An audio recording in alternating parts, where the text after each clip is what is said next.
Hello everyone, hope everybody's doing great today. Appreciate those who watch this video. I hope you enjoy it. Today we talk about Rush Hour starring Chris Tucker and Jackie Chan. If my memory serves me well, this was done like pretty close after Friday, where Chris Tucker made his big splash on the big screen. He was in high demand after Friday, and though he should be because he was great in Friday. And they got Jackie Chan. It was after Rumble in the Bronx.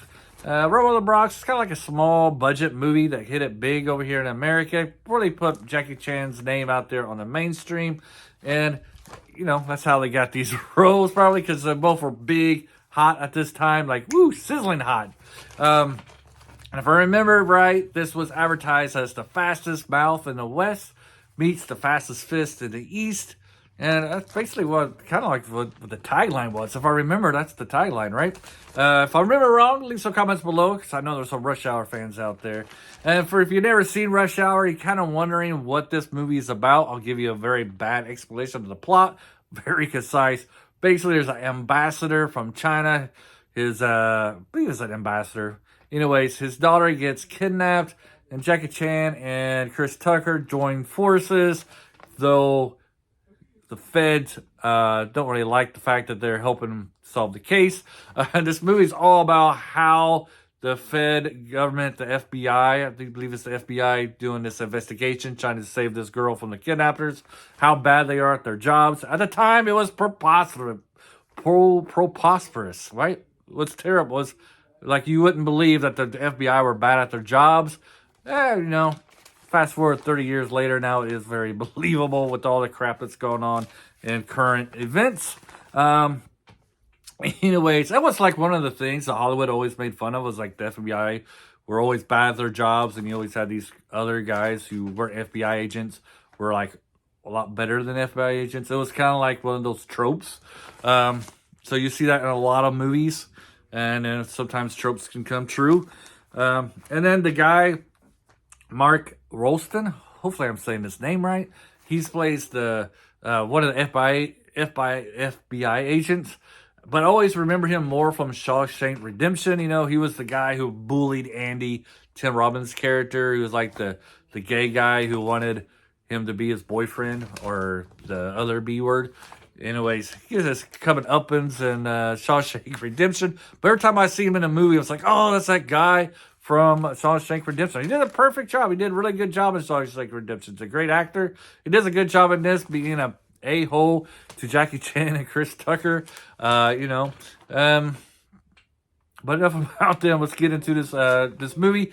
Chris Tucker and Jackie Chan got great chemistry together. You can tell that they really liked working with each other.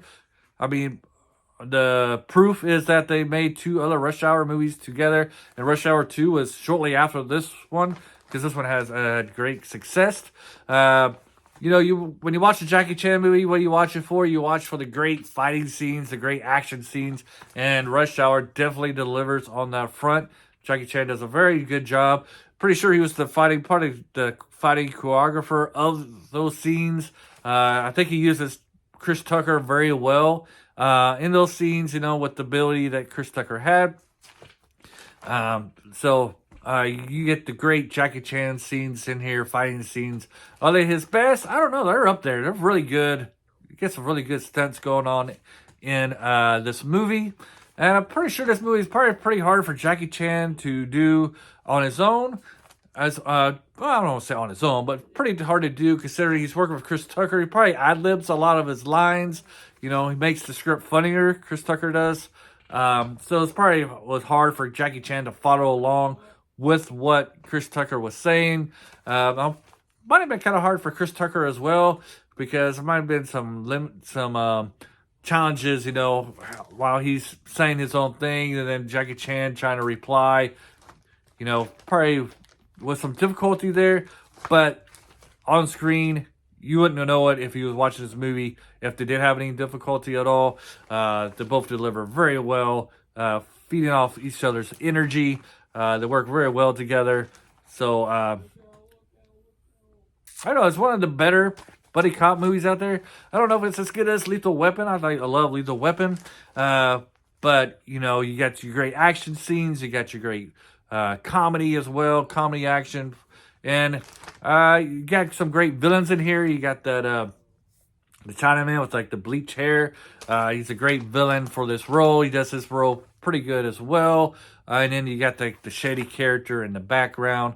And overall, this movie's also kind of like your fish out of water movie. The first two Rush Hours are kind of like that, because in this one, you got Jackie Chan. His character's come to America for the first time.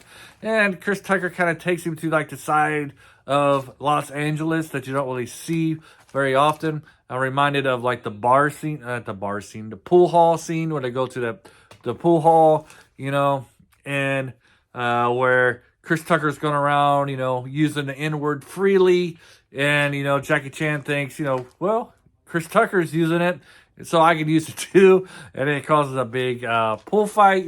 This is something that's common in America as well. Some misunderstandings on that usage, and it can cause a lot of trouble like it does in this movie. I think the pool hall scene is one of the better action scenes in this movie as well. Just the way that Jackie Chan's using the pool sticks and the billiard balls and everything. This is really a high octane movie from start to finish. You got a lot of action. If you're an action freak, you'll love this movie. If you're a woman, or if you're somebody who likes some romance with your action, this is not for you. There's no romance, none of that cutesy romance stuff. I kind of saved that one for Rush Hour 2, which I'll be talking about that next week. Anyways, this is a great movie. Very big fan of both of these actors. You've probably already seen this, but it's definitely a great movie to watch. And if you never heard of Jackie, if you're somebody out there who's never heard of Jackie Chan or Chris Tucker, if you actually got a friend who's never heard of these two, I would definitely introduce them to these two actors with this movie. I think this movie does them great justice with what kind of movies they make. Anyways, hopefully you enjoyed this review. Leave some comments below what you like about Rush Hour. Did you enjoy it? Did you not enjoy it? Do you think it's bad? Are you like me? You're like me and think Rush Hour 2 is better than the first Rush Hour?